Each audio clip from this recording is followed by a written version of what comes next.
أعوذ بالله من الشيطان الرجيم بسم الله الرحمن الرحيم إنما المؤمنون الذين إذا ذكر الله وجلت قلوبهم وإذا تليت عليهم آياته زادتهم إيمانا وعلى ربهم يتوكلون الذين يقيمون الصلاة ومما رزقناهم ينفقون أولئك هم المؤمنون حقا আল্লাহ পাক বলেন প্রকৃত মুমিন তো তারাই যখন তাদের সামনে আল্লাহর জিকির হয়, আল্লাহর বিধানগুলো মানার জন্য তাদের অন্তরসমূহ ভীত সন্ত্রস্ত হয়ে যায়, নরম হয়ে যায়, বিগলিত হয়ে যায় আল্লাহর হুকুমকে মানার জন্য। ওয়া ইযা তুলিয়াত আলাইহিম আয়াতুহু, আর যখন তাদের সামনে কোরআনের আয়াত তেলাওয়াত হয়, জাদাতহুম ঈমানা, কোরআনের আয়াত তাদের ঈমানকে বহুগুণ বাড়ায় দেয়। ওয়া আলা রাব্বিহিম ইয়াতাওয়াক্কালুন, আর এই সব লোক সর্বাবস্থায় নিরঙ্কুশভাবে তাদের রব আল্লাহর উপর ভরসা করে। الذين يقيمون الصلاة ومما رزقناهم ينفقون, তারা 5 ওয়াক্ত নামাজ বিনয়ের সাথে আদায় করে এবং আমি আল্লাহ যা দান করছি তার থেকে খরচ করে। আল্লাহ পাক সার্টিফাইড করেছেন উলাইকা হুমুল মুমিনুনা হাক্কা, এরাই হচ্ছে নির্ভেজাল খাঁটি প্রকৃত মুমিন। সুবহানাল্লাহ। কে সার্টিফাইড করছেন? সুবহানাল্লাহ বলবেন না? আমি মুমিন, আমি মুসলিম দাবি করার বিষয় না, প্রমাণ দেবার বিষয়, ঠিক না? কত লোকই তো নিজেকে মুমিন দাবি করে, কিন্তু দেখা যায় তার ঈমান আকীদা কোরআন সুন্নাহর মানদণ্ডে উত্তীর্ণ নয়। ঈমানদার হলেই হবে না, ঈমানের দাবিতে সত্যবাদী হতে হবে। আল্লাহ রাব্বুল আলামিন বলেন ইন্নামাল মুমিনুনা আল্লাযীনা আমানু বিল্লাহি ওয়া রাসূলিহি সুম্মা লাম ইয়ারতাবু ওয়া জাহাদু বিআমওয়ালিহিম ওয়া আনফুসিহিম ফি সাবিলিল্লাহি উলাইকা হুমুস সাদিকুন। আল্লাহ রাব্বুল আলামিন বলেন প্রকৃত মুমিন তো তারাই যারা ঈমান এনেছে মহান আল্লাহর উপর, ঈমান এনেছে মুহাম্মদ সাল্লাল্লাহু আলাইহি ওয়াসাল্লামের উপর, সুম্মা লাম ইয়ারতাবু, অতঃপর ঈমান ও ইসলামের কোন একটা বিষয়কে সন্দেহ করলো না। অর্থাৎ ঈমানটা হতে হবে সন্দেহ মুক্ত, ইয়াকিন পূর্ণ মাত্রায় হতে হবে। ওয়া জাহাদু বিআমওয়ালিহিম ওয়া আনফুসিহিম ফি সাবিলিল্লাহ, অতঃপর জানমাল দিয়ে আল্লাহর দ্বীনের পথে লড়াই করে। আল্লাহ বলেন উলাইকা হুমুস সাদিকুন, তারাই হচ্ছে ঈমানের দাবিতে সত্যবাদী। বলেন সুবহানাল্লাহ। প্রিয় ভাইরা, অতএব আপনি কি প্রকৃত মুমিন হলেন কিনা তার কিছু আলামত আছে, বৈশিষ্ট্য আছে। কি আছে? আল্লাহ তাআলা এখানে তিনটা বৈশিষ্ট্যের কথা বলেছেন। এই তিনটা বৈশিষ্ট্য যদি আপনি টের পান, আপনি বুঝবেন আপনি আল্লাহ তাআলার স্বীকৃত, আল্লাহ তাআলা কর্তৃক স্বীকৃত মুমিন যারা, তাদের অন্তর্ভুক্ত হতে পেরেছেন। বলেন সুবহানাল্লাহ। তার প্রথমটা হচ্ছে ইন্নামাল মুমিনুনা আল্লাযীনা ইযা যুকিরাল্লাহু ওয়াজিলাত কুলুবুহুম। প্রকৃত মুমিন তো তারাই, তাদের সামনে যখন আল্লাহর জিকির হয় তখন তাদের অন্তরগুলো আল্লাহর ভয়তে নরম হয়ে যায়, ভীত সন্ত্রস্ত হয়ে যায়। তার মানে আল্লাহর হুকুমগুলো মানার জন্য অন্তর প্রস্তুত হয়ে যায়। আমরা কি আল্লাহর সব বিধান মানি? শুনি সব, মানি সব। তার কারণ আমরা আল্লাহ যেই ধরনের মুমিন হতে বলেছেন ওই রকম মুমিন হতে পারি নাই, আর যেরকম হৃদয়কে ধারণ করতে হবে ওই রকম পবিত্র পরিচ্ছন্ন উন্নত হৃদয়ের অধিকারী হতে পারি নাই। ঠিক না? নাহলে বাংলাদেশে যে পরিমাণ ওয়াজ মাহফিল হয় পৃথিবীর কোথায় হয়? আরব বিশ্বকে বাদ দিলে পৃথিবীর কোথাও এত মাহফিল হয় না বাংলাদেশে যত মাহফিল হয়। কিন্তু এই দেশে দেখেন আনুপাতিক হারে নামাজির সংখ্যা বাড়তেছে, আবার ডিজে পার্টি গান পার্টির সংখ্যাও। মানুষ নামাজও পড়ছে, সুদও খাচ্ছে। নামের আগে হাজি, সাউন্ডটা বাড়াও না মাইকম্যান, মাইকে শীষ না হয়, ইকো না থাকে, ডবল না হয়, হর্নে আওয়াজ লাগবে, অর্ডিন্যান্সে আওয়াজ লাগবে। কথা শুনতেছেন? নামের আগে হাজি, নামের পরে গাজী, 5 ওয়াক্ত নামাজি, কিন্তু সমানে সুদ খায়, ঘুষ খায়, মানুষের খেতে সীমানা ধাক্কায়, মিথ্যা মামলা দিয়া 50 বছর ভুয়া মামলা করে, বিচার আচারে বসলে 2 দিক থেকে ঘুষ খায়। এগুলো নাই তো রাজদিয়াতে? কম বেশি সারা দেশই আছে, ঠিক না? তার কারণ কি? এত ওয়াজ মাহফিলে ফলাফল কই? তার কারণ ওয়াজ শুনলেই হবে না। আপনার হৃদয় যখন আল্লাহর জিকির, আল্লাহর বিধান, আল্লাহর হুকুম শুনলে নরম হবে, তখনই আপনি নসিহত নিবেন। সুবহানাল্লাহ। এখানে যে যার জিকির, আল্লাহ জিকিরের কথা আসছে না? এই জিকির মানে সকাল সন্ধ্যার জিকির না। অধিকাংশ পীর, সুফি, দরবেশ এই আয়াতের মূল ব্যাখ্যাটাই জানে না। জিকির বলতে বোঝায় সকাল সন্ধ্যার জিকির। এখানে জিকির অর্থ হচ্ছে আহকামুল্লাহ, আল্লাহর বিধান সমূহ। আল্লামা হাফেজ ইবনে কাসির রাহমাতুল্লাহি আলাইহি ইযা যুকিরাল্লাহু ওয়াজিলাত কুলুবুহুম এর ব্যাখ্যায় লিখেছেন, ইযা যুকিরা ইনদাহুম আহকামুল্লাহ।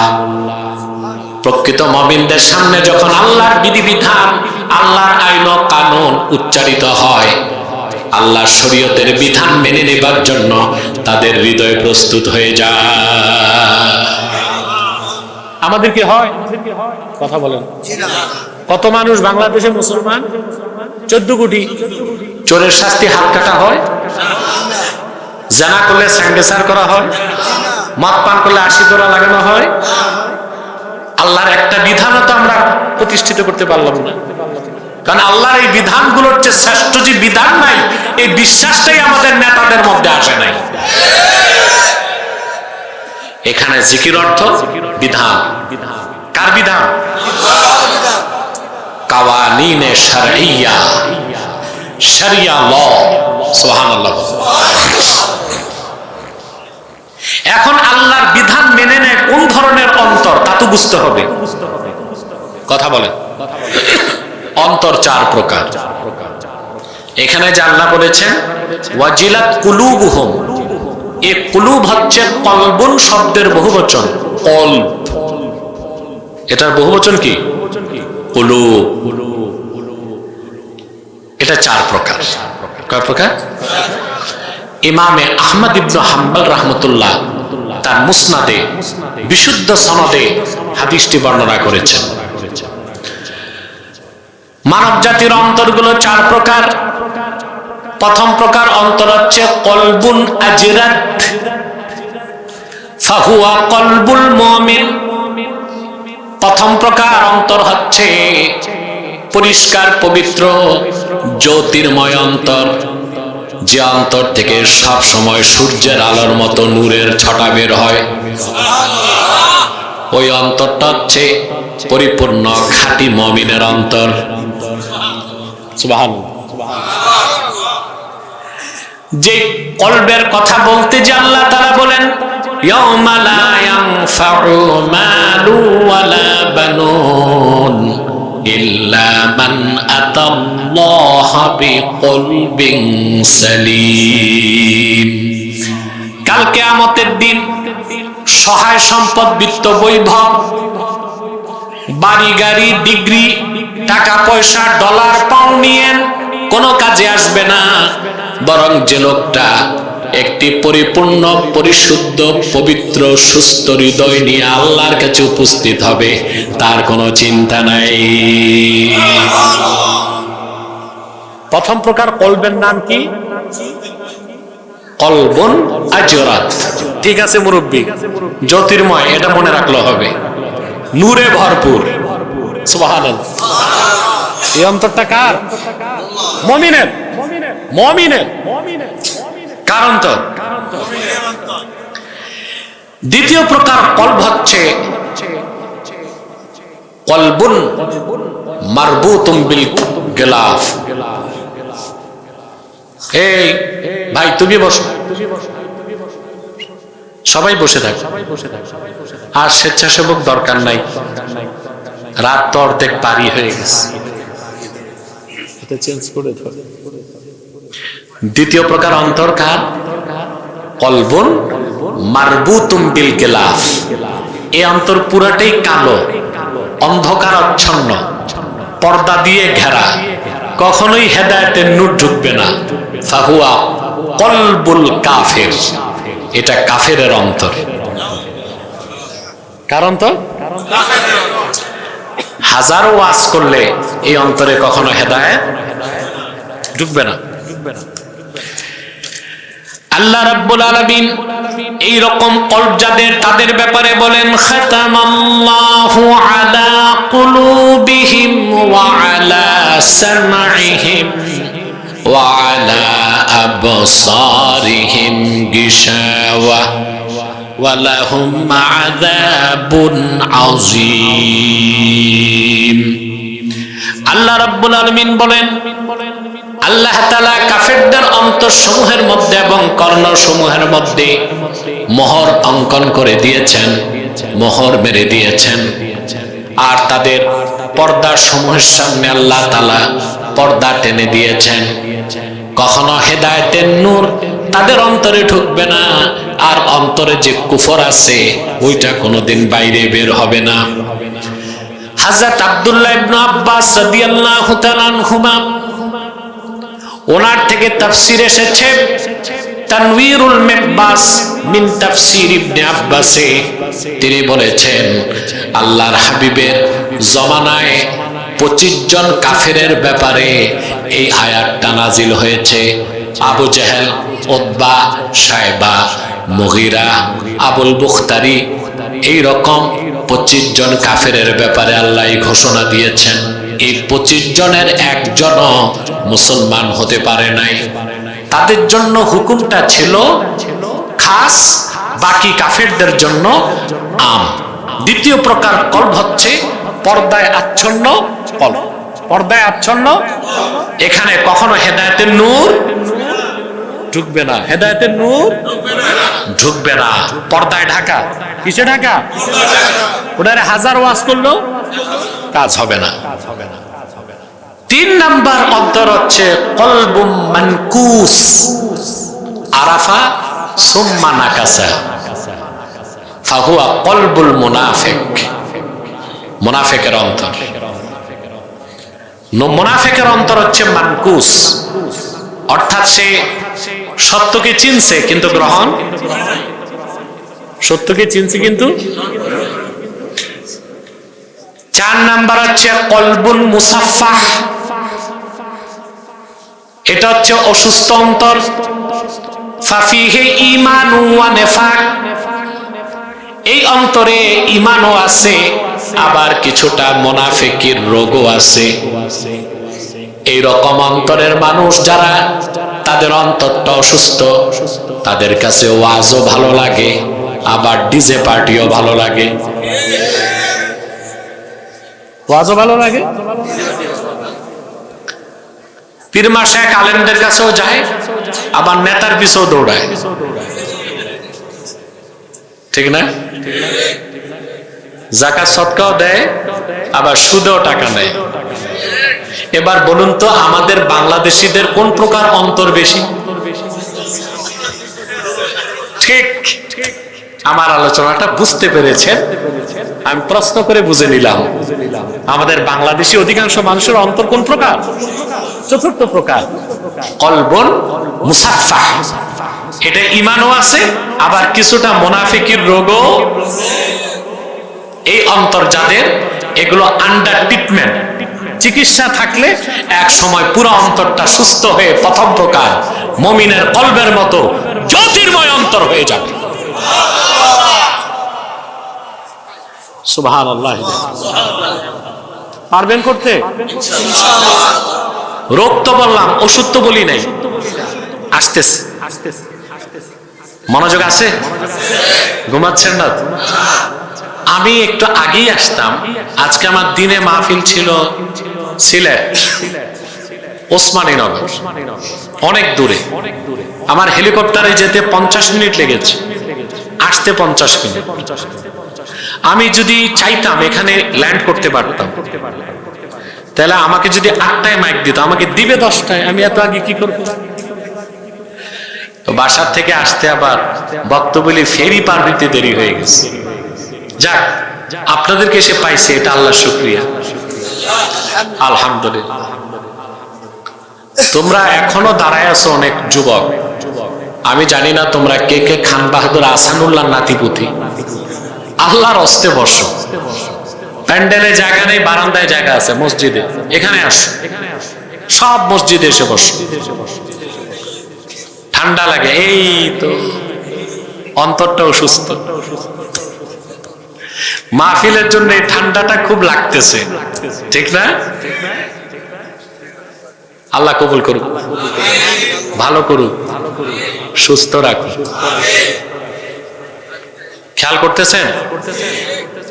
চতুর্থ প্রকার অন্তরে ঈমানও আছে, নেফাকও।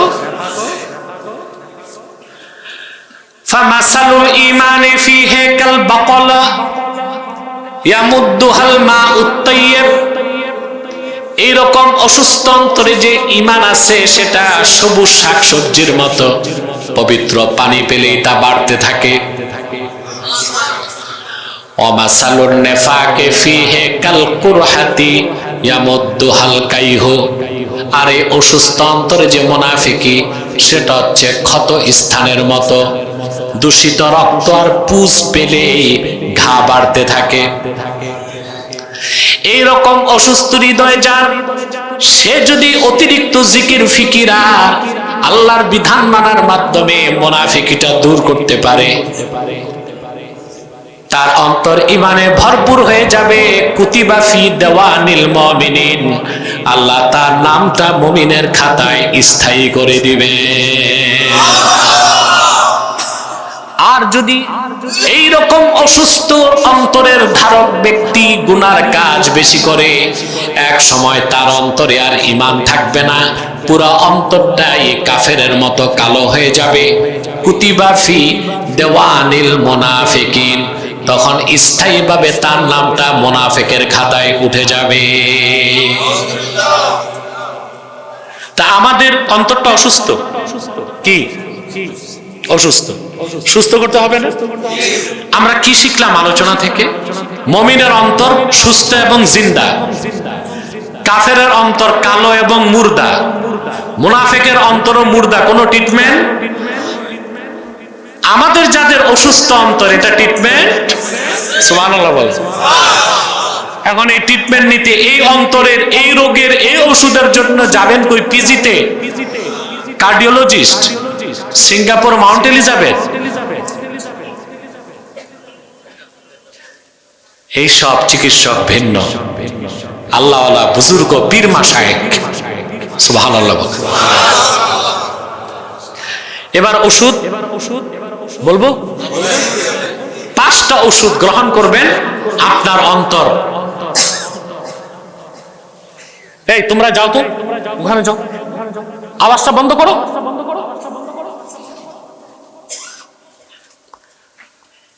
5টা ঔষধ গ্রহণ করলে এইরকম অন্তরের রোগ দূর হয়ে যাবে। হৃদয়টা কলবুন আজরাত, নূরে ভরপুর অন্তর হয়ে যাবে। তখন আল্লাহর বিধান শোনা মাত্র অন্তর প্রস্তুত হয়ে যাবে তা গ্রহণ করতে পারেন। আল্লামা ইব্রাহিম খাওয়াস রাহমাতুল্লাহি আলাইহি বলেন, দাওয়াউল কলবে খামসা, অসুস্থ অন্তরের ঔষধ শুধুমাত্র 5টা। আমি বলতেছি, লিখে ফেলবেন, কাগজে কলমে না, অন্তরে। কয়টা ওষুধ? প্রথম হচ্ছে তিলাওয়াতুল কোরআনে বিত্তাদাব্বুর, চিন্তা গবেষণা করে আল্লাহর কোরআন তেলাওয়াত করা। এখন সমস্যা হচ্ছে আপনি বুড়া হয়ে গেছেন, কোরআন শরীফ তো পড়েন নাই, তেলাওয়াত করতে পারেন, অর্থ তো কিছুই বুঝেন না। এখন কি করবেন? মাদ্রাসায় যাওয়ার সুযোগ আছে, যেখানে আল্লাহর কোরআনের আলোচনা হয় ওখানে বসবেন। এটা প্রথম ঔষধ। 2 নাম্বার হচ্ছে খালাউল বাতন, বেশি সময় পেটকে খালি রাখা। তার মানে প্রচুর খাদ্যের প্রাচুর্য আছে, তারপরও কম কম খাওয়া। কম কম, দুনিয়াতে কম খেতে হবে, বেশি খাওয়ার জায়গায়। দেখেন না আল্লাহ তাআলা আদম হাওয়া দুইজনকে ব্যস্ত দেওয়ার পর কি বলছেন? وَقُلْنَا يَا آدَمُ اسْكُنْ أَنْتَ وَزَوْجُكَ الْجَنَّةَ فَكُلَا مِنْهَا رَغَدًا حَيْثُ شِئْتُمَا وَلَا تَقْرَبَا هَذِهِ الشَّجَرَةَ فَتَكُونَا مِنَ الظَّالِمِينَ। হে আদম, তুমি ও তোমার স্ত্রী পরমানন্দে বেহেশতে বসবাস করো। ওয়াকুলা মিনহা রাগাদা আই ওয়াসিআ, প্রাচুর্যের সাথে যত মন চায় খাও। বেশি খাওয়ার জায়গা, কম খাওয়ার জায়গা। এখানে বেশি খেলে আপনার রক্তে লিপিড বেড়ে যাবে, হার্ট অ্যাটাক, ব্রেন স্ট্রোক। আর বেহেশতে মানুষ সকাল সন্ধ্যা যা খাবে ঢেকুর দিবে, সব হজম। তা আমরা পৃথিবীতে বেশি খাই, কথা বলে না, অবশ্য নিজের বাড়িতে না, দাওয়াত খাইতে গেলে। কারণ আমাদের দেশের দাওয়াত গুলো এখন আর সওয়াবের জন্য হয় না, টাকা কামাই। আমরা 15 বছর দেখছি ডিবির হারুনের ভাতের হোটেল, আর আমি দেখি বাংলাদেশে প্রত্যেক বিয়ে বাড়ি এক একটা ভাতের হোটেল, ঠিক না? এখানে গরিবের দাওয়াত নাই, দাওয়াত হচ্ছে মার্চেন্ট, ব্যবসায়ী, মেম্বার, চেয়ারম্যান, কাউন্সিলর, ধনী মানুষকে দাওয়াত দেওয়া হয়। তেলের মাথায় তেল দেয়। ক্ষুধার্ত বুভুক্ষ মানুষগুলোকে দাওয়াত দেয় না। ফকির মিসকিন ও তো হাড্ডিটাও পায় না। অনেক নোংরা প্রকৃতির মানুষ আছে, আপন গরিব ভাই রিক্সা চালায়, গরিব তো ওরে দাওয়াত দেয় না। গরিব ভাই চোখের পানি মুছতে মুছতে প্যান্ডেলের পাশ দিয়ে চলে যায়, ধনী মানুষগুলো খায়। গরিব ভাইটাকে যদি খাওয়াই দিত আল্লাহ খুশি হতেন, হতে পারতো তার মেয়ের বিয়েটা কবুল হয়ে যেত, ঠিক না?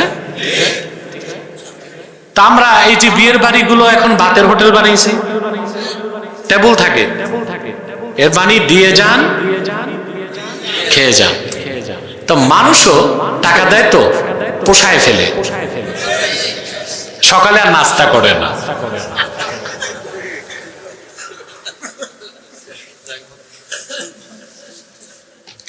শুনছিলাম এক রাক্ষসকে বন্ধু বলছে, কি খাইছো বিয়েতে? বলে আজকে বেশি চালাইতে পারি নাই। তো কি খাইছো? বলে 10টা রোস্ট, 8টা ব্রোস্ট, 6 প্লেট পোলাও, 3 প্লেট জর্দা, 8টা দধির বাটি, 3 কেজি গোশত। আজকে শরীরটা ভালো না, বেশি চালাইতে পারি নাই। অসুস্থ দেহে এই অবস্থা, অসুস্থ থাকলে তো আস্ত ড্যাক খেয়ে ফেলত। আর এরকম যদি কয়েকজন এলাকায় থাকে, মানুষ আর ভয়তো অনুষ্ঠান করবে।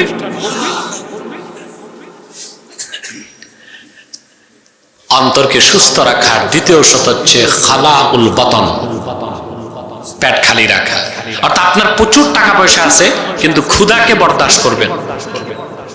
ক্ষুধার্ত বেশি থাকবেন, ক্ষুধার্ত। মুমিন যত বেশি ক্ষুধার্ত থাকে, তার স্পিরিচুয়াল পাওয়ার তত বাড়তে থাকে। এই জন্যই তো আল্লাহ রোজা দিয়েছেন, ঠিক না? কিন্তু আমরা বাঙালি উল্টা করি, রোজায় বেশি খাই।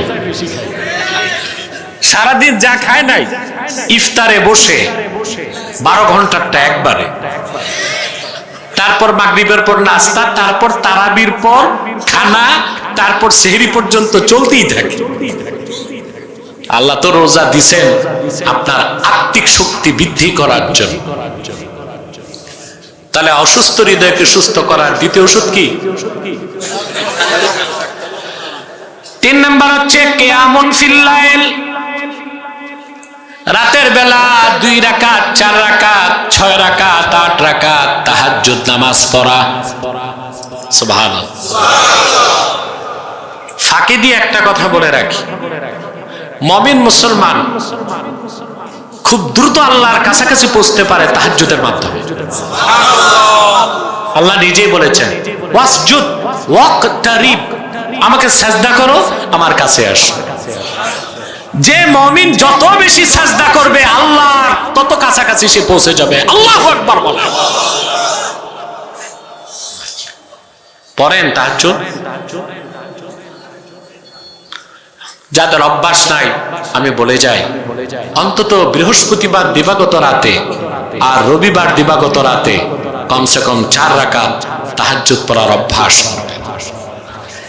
এত মহব্বত আসবে তাহাজ্জুদ নামাজের প্রতি, আর এত নেয়ামত পাবেন, এরপর আপনি প্রতিদিন তাহাজ্জুদ পড়বেন। তাহাজ্জুদের সময় ফেরেশতা আপনাকে উঠাই দিবে, বিছানা আপনাকে ধাক্কা দিবে। সুবহানাল্লাহ। তাআল্লুক মা আল্লাহ, আল্লাহর সাথে বান্দার সম্পর্ক হয় তাহাজ্জুদের মাধ্যমে। আমি একটা হাদিস শোনাচ্ছি আপনাদেরকে। সুনান তিরমিজিতে হাদিসটি এসেছে, মিশকাতুল মাসাবিহ আছে। আল্লাহর হাবিব ইরশাদ করেছেন, ইন্না ফিল জান্নাতি গুরাফা ইউরা যুহুরুহা মিন বুতুনিহা তুরা যুহুরুহা মিন বুতুনিহা ওয়া বুতুনুহা মিন যুহুরিহা ফাকামা আরাবিয়ুন ফাকালা লিমান হাযা ইয়া রাসূলুল্লাহ ফাকামা আরাবিয়ুন ফাকালা লিমান হিয়া ইয়া রাসূলুল্লাহ সাল্লাল্লাহু আলাইহি ওয়াসাল্লাম। আল্লাহর হাবিব ইরশাদ করেছেন, আল্লাহর জান্নাতে এমন কিছু কামরা আছে যার ভিতর থেকে বাহির দেখা যায়, বাহির থেকে ভিতর দেখা যায়। এক বেদুইন সাহাবী দাঁড়িয়ে গেলেন আর বললেন, ইয়া রাসূলুল্লাহ, ইয়া হাবিবাল্লাহ, জান্নাতের কথা শুনেছি, জান্নাতের ভিতরে এত সুন্দর কামরাগুলো আল্লাহ কাকে দিবেন? আপনাও কি জানতে চান? ওই কামরাগুলো চান? আল্লাহর হাবিব সাল্লাল্লাহু আলাইহি সাল্লাম বললেন, লিমান আতাবাল কালাম ওয়া আতআমাত তাআম ওয়া আদামাস সিয়াম ওয়া সাল্লা লিল্লাহি বিল্লাইলি ওয়ান নাসু নিয়াম। আমার যে উম্মত ফরজ ওয়াজিব সুন্নতের পরে 4টা নফল কাজ করবে, তার প্রথমটা হলো যে ব্যক্তি তার জবানকে পাক করবে, মুখের কথাকে পবিত্র করবে। সুবহানাল্লাহ। গরিব মিসকিনকে বেশি বেশি খাওয়াবে, আর বেশি বেশি রোজা রাখবে। বেশি রোজা রাখার মানে কি? রমজানে 1 মাস, শাওয়ালের 6টা, প্রতি মাসে চাঁদের 13, 14, 15 3টা রোজা। আল্লাহর হাবিব বলেছেন এইভাবে যে রোজা রাখবে সারা বছর রোজা রাখার সওয়াব আল্লাহ তাআলা দান করবে। এটা হচ্ছে দাওয়াম ফিস সিয়াম। সারা বছর রোজা রাখার মানে এই না প্রতিদিন রোজা রাখবেন। মাসে 1 মাস রমজান মাস, আর শাওয়ালের 6টা, আর প্রত্যেক চাঁদের হিসেবে মাসে 13, 14, 15 এই 3টা করে রোজা যে রাখবে, হাদিস শরীফে বলা হয়েছে সে হচ্ছে সাইমুদ দাহর, অর্থাৎ সারা বছর 365 দিন রোজা রাখার সওয়াব আল্লাহ তাআলা মনোনীত দিন। ওয়া আদামা সিয়াম ওয়া সাল্লা লিল্লাহি বিল লাইলি ওয়ান নাসু নিয়াম। রাতে আল্লাহর জন্য নামাজ পড়বে তখন মানুষ ঘুমায় থাকে যখন। ওই নামাজটার নাম কি?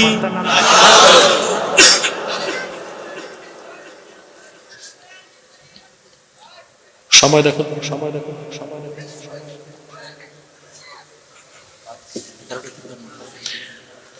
আমি বসেছি পুরো 1 ঘন্টা হয়ে গেছে, খুব ক্লান্ত আমি। আর কিছু সময় আপনাদের কষ্ট দিব, ধৈর্য থাকবে তো? আল্লাহ কবুল করুন। অসুস্থ হৃদয়কে সুস্থ করার ঔষধ কয়টা? প্রথম হচ্ছে কোরআন তেলাওয়াত, দ্বিতীয়টা হচ্ছে পেট খালি রাখা, তৃতীয়টা হচ্ছে তাহাজ্জুদ পড়া, 4 নাম্বার হচ্ছে ওয়াত তাদাররু ইনদাস সাহার, শেষ রাতে আমার আল্লাহর কাছে রোনা জারি করে গুনার জন্য মাফ চাওয়া। আমরা তো আসামি, আমরা কি মহান মালিকের কাছে শেষ রাতে আত্মসমর্পণ করে কাঁদতে হবে, আল্লাহ গুনাহগুলো সব মাফ করে দাও। 5 নাম্বার হচ্ছে মুজালাসাতুস সালিহিন, আল্লাহওয়ালা নেককার বুজুর্গ মানুষদের সোহবতে বসা, এটা 5 নাম্বার ঔষধ। আল্লাহওয়ালা বুজুর্গদের সোহবতে এই 5টা ঔষধ যে গ্রহণ করবে তার অন্তর কলবুন মুসাফফাহ থেকে সুস্থ হয়ে কলবুন আজরাদ হয়ে যাবে।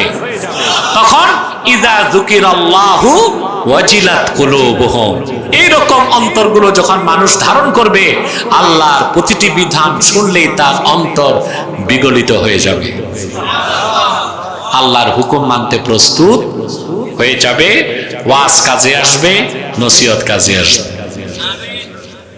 বুঝলেন?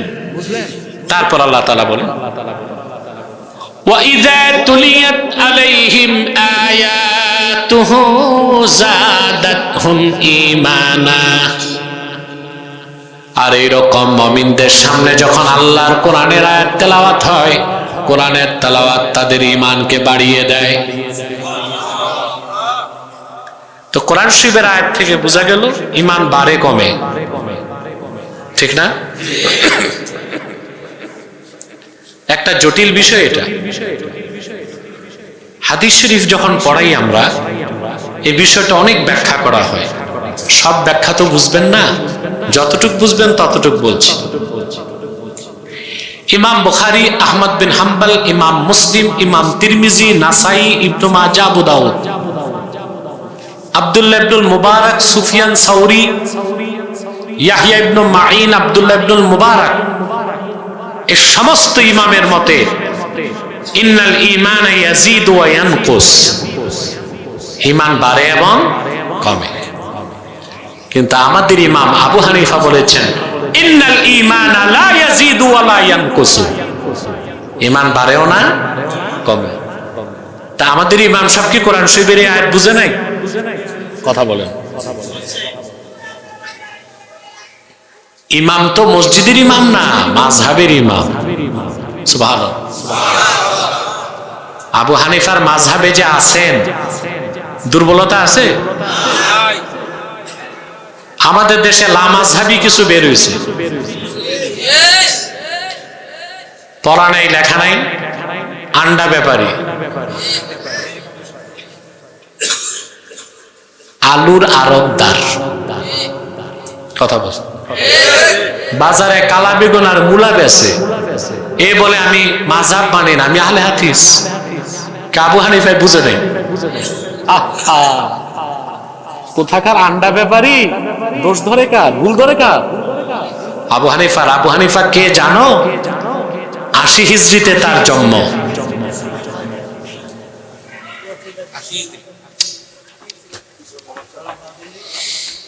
আরে আমি তো ভাবছিলাম আপনারা খুব সিভিলাইজড, এডুকেটেড, সমাজের অবস্থা তো খুব খারাপ, বাচ্চাগুলোরই কিছু শিখান না?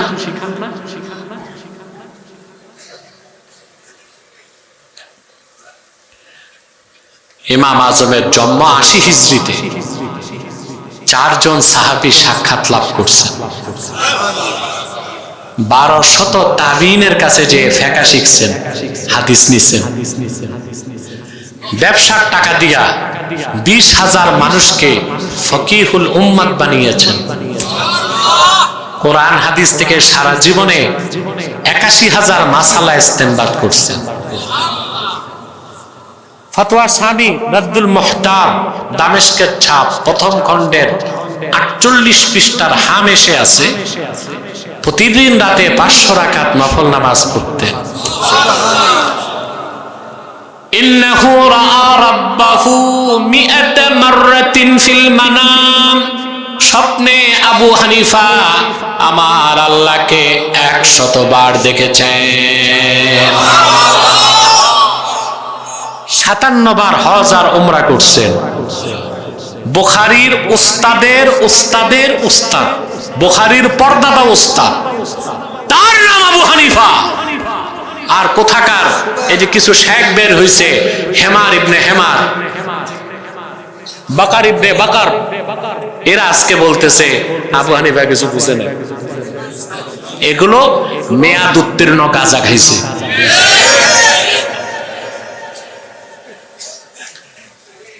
প্রশ্ন হচ্ছে আবু হানিফা কি আয়াতটা বুঝে নাই? আয়াত তো বলতেছে ওয়াইদা তুলিয়াত আলাইহিম আয়াতুহু যাদাতহুম ঈমানা। যখন মুমিনদের সামনে কোরআনের তেলাওয়াত হয়, ঈমান তাদের বাড়ায় দেয়। সুবহানাল্লাহ। কুল্লু মা যাদা নাকাসা, যা বাড়ে তা কমে। এই জন্য বুখারী বলেছেন ইন্নাল ঈমানা ইয়াজিদু ওয়া ইয়ানকুস, ঈমান বাড়ে এবং কমে। আবু হানিফা কি বলতে চাইছে তা তো বুঝো নাই। আবু হানিফার মূল কথা, বাকিদের কথায় কোনো দ্বন্দ্ব।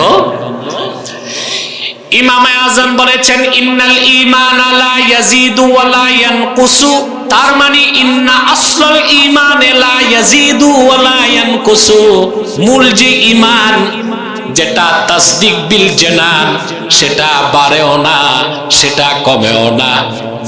কিন্তু ওয়ালাকিন্না নূরাল ঈমান ইয়াজিদু বিত্তাআতি ওয়া ইয়ানকুসু বিল মাসিয়াতি। কিন্তু নেক আমল করলে ঈমানের নূরটা বেড়ে যায়, গুনার কাজ করলে ঈমানের নূর কমে যায়। তা আবু হানিফা বলেছেন ঈমান বাড়ে না কমে না, তার মানে মূল ঈমান বাড়েও না কমেও না। আর বাকিরা বলছেন ঈমান বাড়ে কমে, তার মানে ঈমানের নূর বাড়ে নূর কমে। তা দুই কথায় মৌলিক পার্থক্য আছে? নাই তো। সুবহান। আমি এটা একটা দৃষ্টান্ত দেই।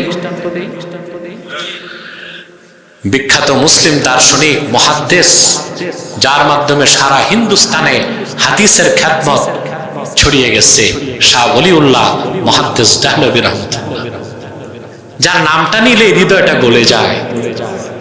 হুজ্জাতুল্লাহিল বালেগায় তিনি একটা দৃষ্টান্ত দিয়েছেন।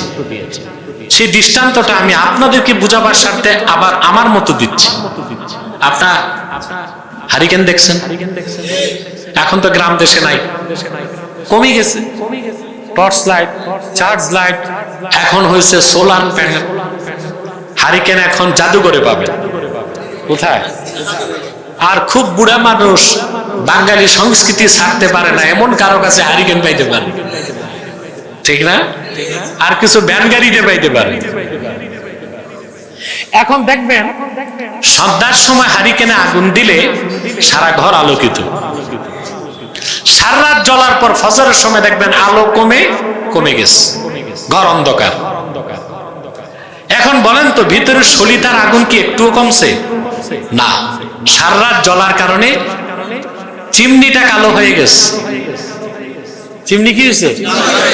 এই জন্য আলোটার প্রকাশ পাচ্ছে না, কিন্তু সলিতার আগুন বাড়েও নাই কমেও নাই। মূল ইমানটা বাড়েও না কমেও না। নেক আমল করলে ইমানের নূর বাড়ে, বদ আমল করলে নূর কমে যায়।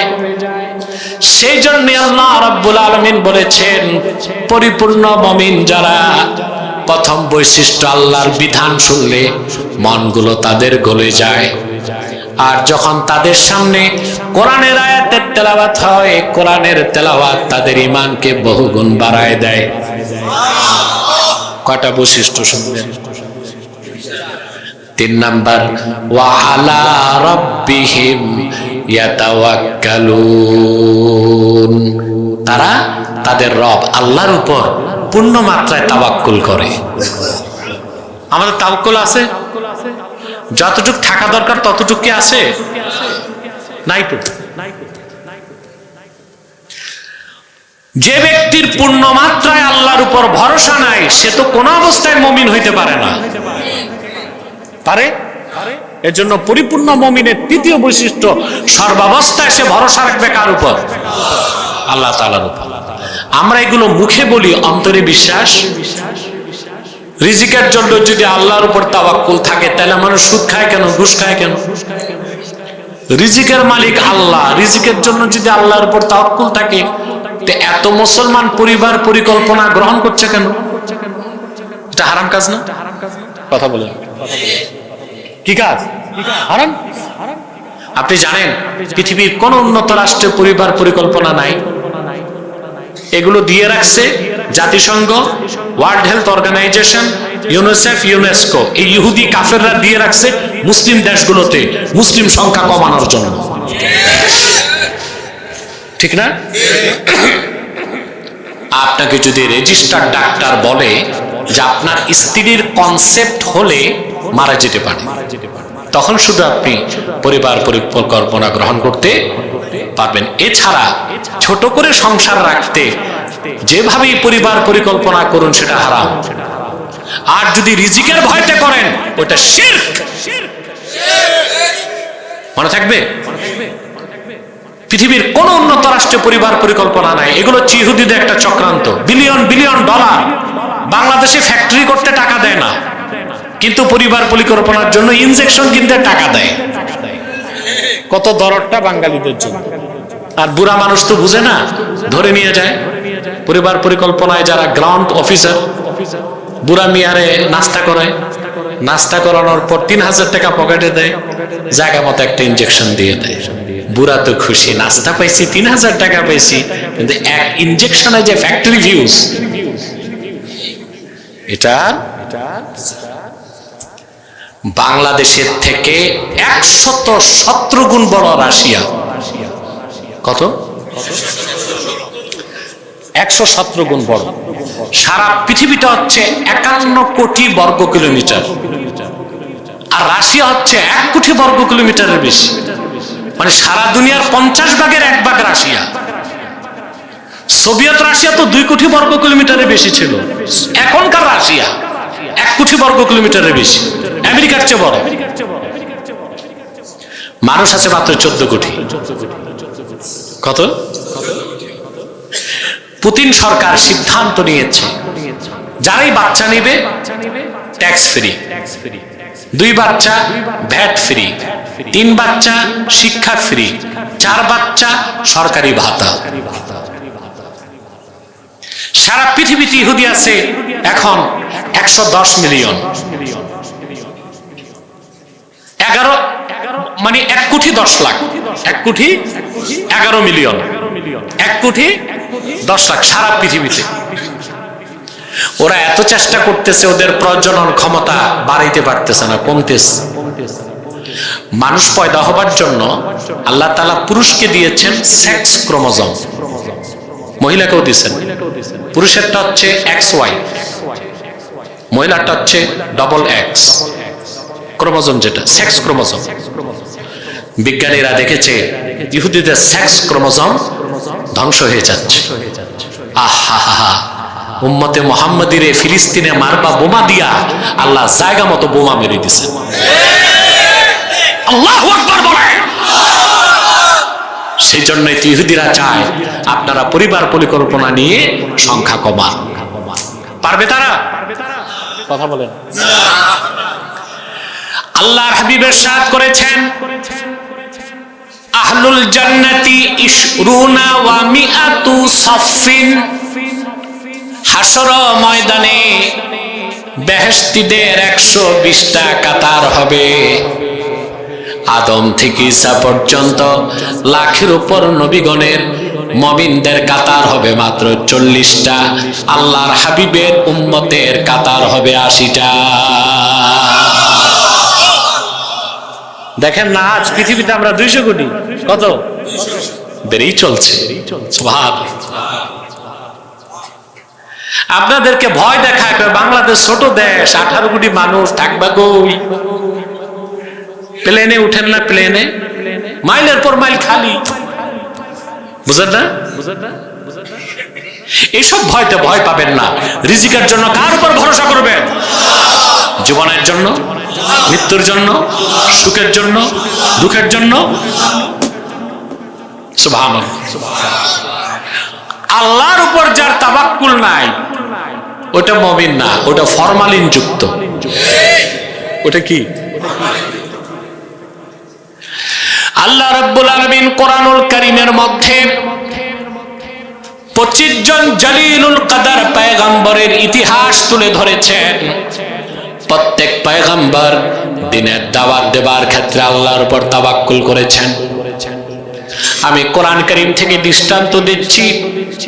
এই পৃথিবীর প্রথম বিপ্লবী মহান নেতা, জাতির জনক হযরত ইব্রাহিম খলিলুল্লাহর কথা আল্লাহ তুলে ধরেছেন। সুবহানাল্লাহ। এমন এক দেশে তার জন্ম, ইরাকের বাবেলে। কোথায়? বাবেল নামে এখন কোন জায়গা মানচিত্রে নেই, এটাকে বেবিলন বলা হয়। কি বলা হয়?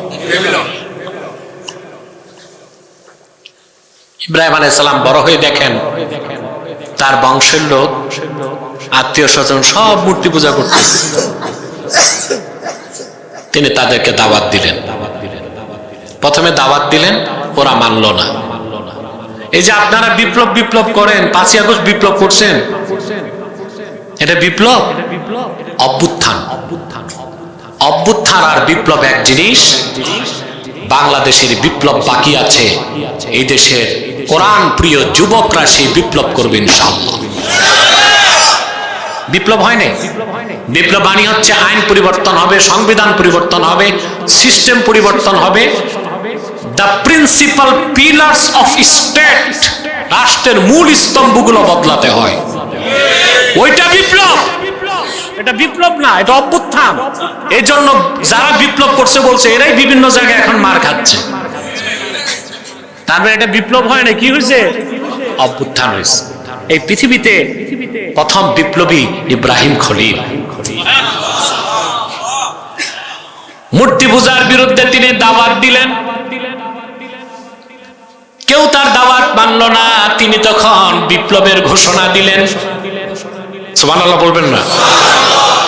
কোরআন কারীম সূরা আম্বিয়া সাক্ষী। আল্লাহ তাআলা বলেন, তিনি তার বংশের লোকদেরকে বললেন, ওয়াতাল্লাহি লা আকিদান্না আসনামাকুম বা'দা আন তুওয়াল্লু মুদবিরিন।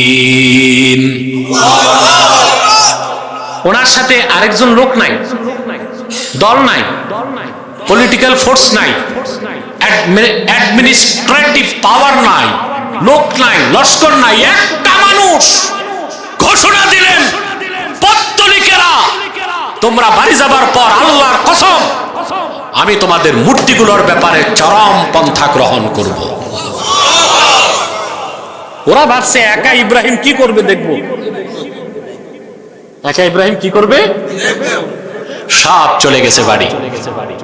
তিনি বড় একটা কুঠার নিয়া, কোরআন শরীফ সাক্ষী আল্লাহ বলেন فَجَعَلَهُمْ جُذَاذًا إِلَّا كَبِيرًا لَهُمْ لَعَلَّهُمْ إِلَيْهِ يَرْجِعُونَ। কুঠার একটা নিয়া শুরু করলেন মূর্তিগুলো ভাঙ্গা, সব দেব দেবীর মূর্তি ভেঙ্গে আল্লাহ বলেছেন জুদাদা, টুকরা টুকরা করে সবগুলো মানচিত্র পাল্টায় দিয়েছেন। এর নাম বিপ্লব। তারপরে কুঠারটা নিয়া বড় যে মূর্তি ওর গলায় বেঁধে দিয়েছেন, লাআল্লাহুম ইলাইহি ইয়ারজিউন।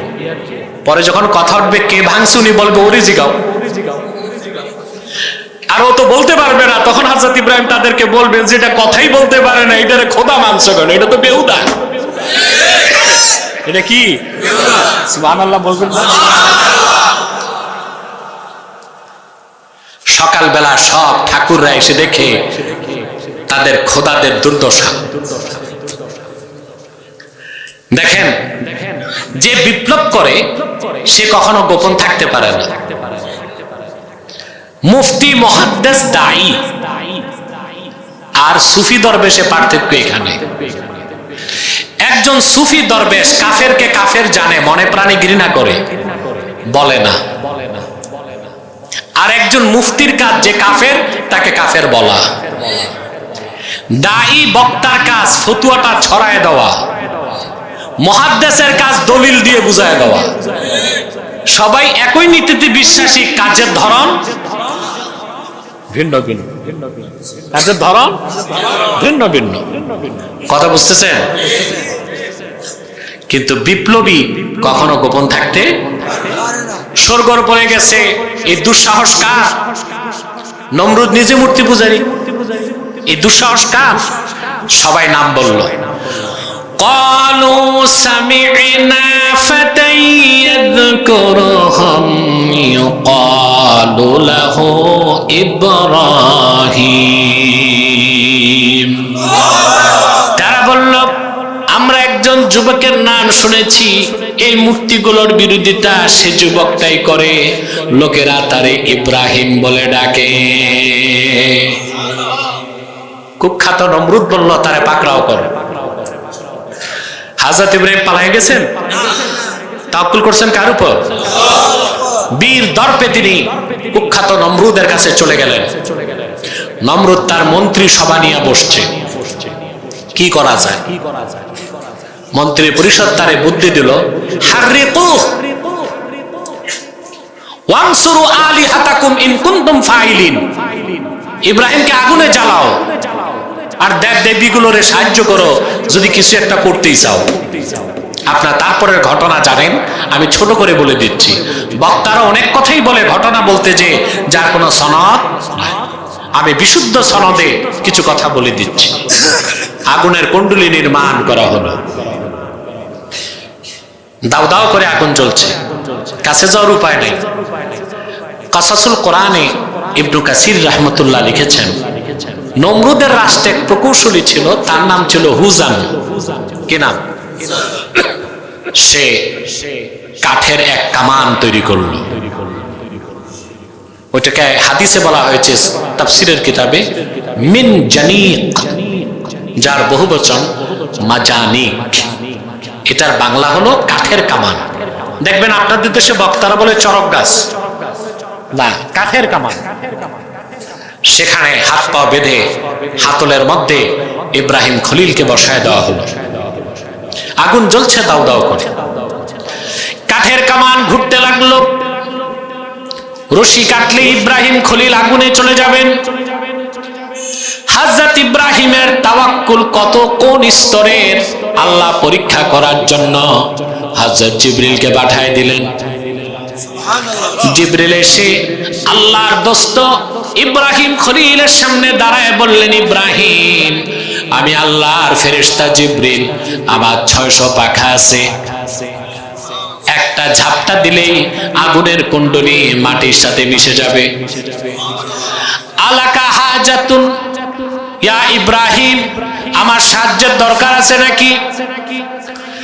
তাৎক্ষণিক ইব্রাহিম খলিল বললেন, জিবরিল রে, আমার সাহায্যের দরকার আছে, তবে তোমারে জিজ্ঞেস করি, হাজাতুন ইলাইকা আও ইলাল্লাহ, তোমার কাছে সাহায্য চাইবো নাকি যে আল্লাহর ভালোবাসায় জীবন উৎসর্গ করতে যাচ্ছি সে আল্লাহর কাছে সাহায্য চাইবো? কি রকম তাওয়াক্কুল, সুবহানাল্লাহ বলবেন। রশি কেটে দেওয়া হলো, হযরত ইব্রাহিম চলে গেলেন আগুনে। বুখারী শরীফ সাক্ষ্য দেয়, আগুন ইব্রাহিম খলিলের শরীরে লাগার আগে তিনি পড়তে লাগলেন, হাসবিয়াল্লাহু ওয়া নি'মাল ওয়াকিল, নি'মাল মাওলা ওয়া নি'মান নাসির। পড়েন না, হাসবিয়াল্লাহু ওয়া নি'মাল ওয়াকিল, নি'মাল মাওলা ওয়া নি'মান নাসির। বুখারী শরীফের মধ্যে এসেছে, আব্দুল্লাহ ইবনে আব্বাস রাদিয়াল্লাহু তাআলা আনহুমা বর্ণনা করেন, হাসবিয়াল্লাহু ওয়া নি'মাল ওয়াকিল ক্বালাহা ইব্রাহিমু হিনা উলকিয়া ফিন-নার। হযরত ইব্রাহিমকে যখন আগুনে নিক্ষেপ করা হয়েছে, আল্লাহর পয়গম্বর ইব্রাহিম সর্বপ্রথম আল্লাহর আকাশের নিচে এই দোয়াটা প্রথম পড়েছে।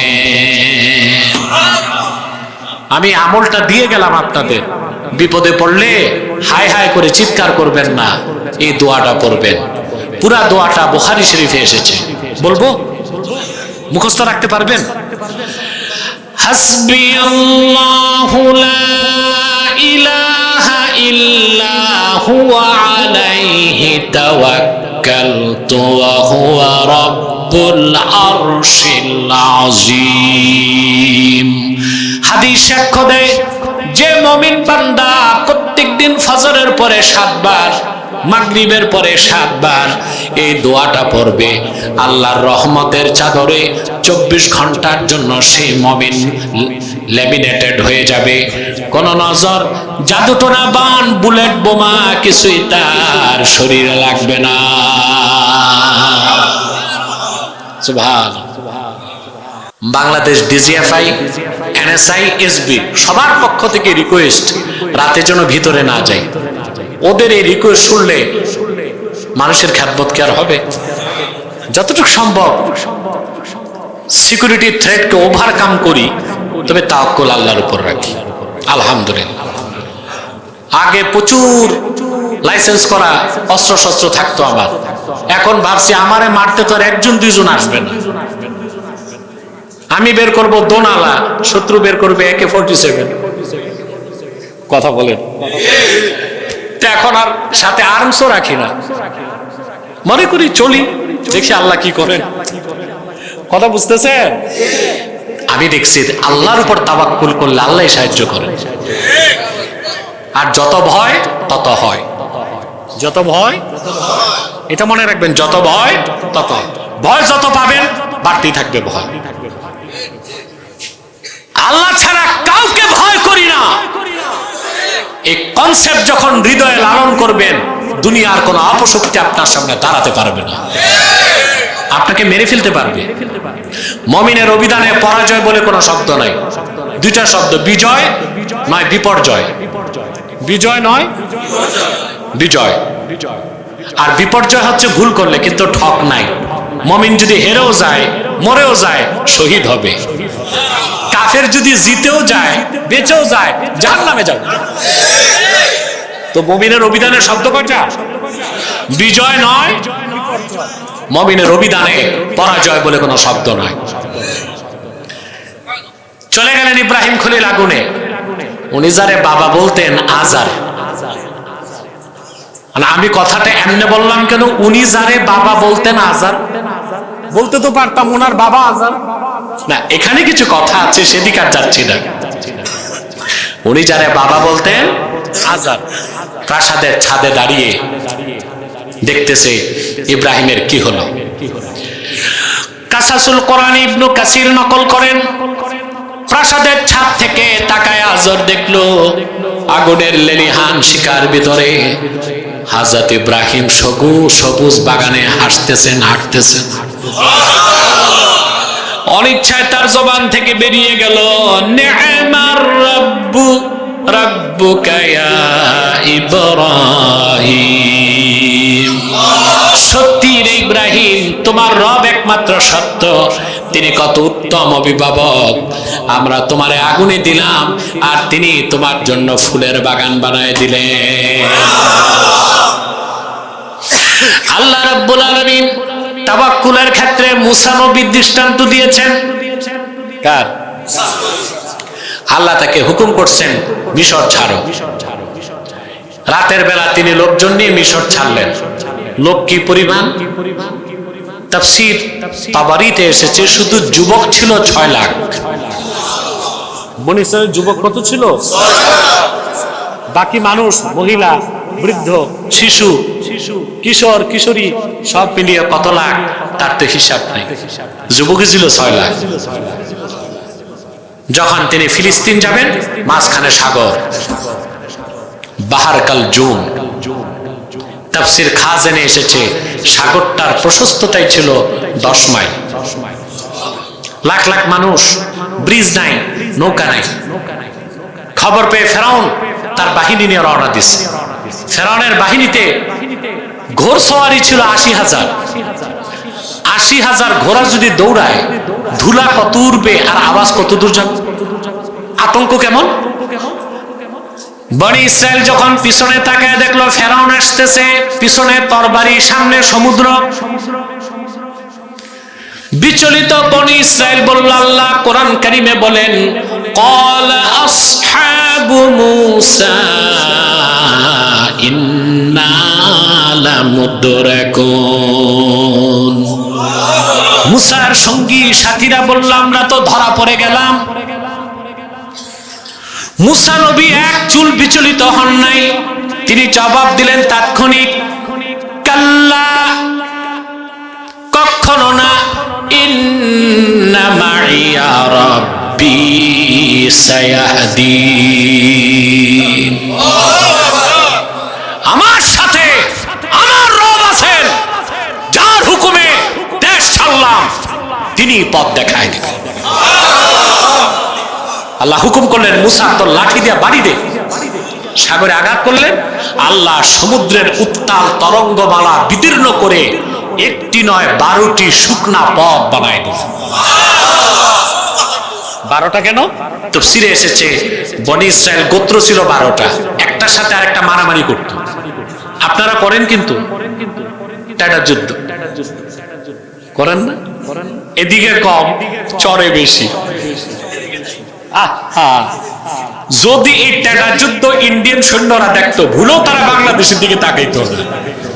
এগুলো দিয়ে তো আমাদের শেষ করবে, সেনাবাহিনী তার দরকার নাই।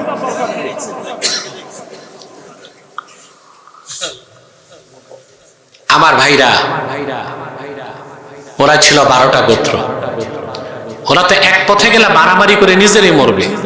আল্লাহ 12টা পথ করছেন, যা 12টা 12 পথে যা। তাওয়াক্কুল করছেন মুসা নবী কার উপর? এবার দৃষ্টান্ত নেন কোরআন থেকে।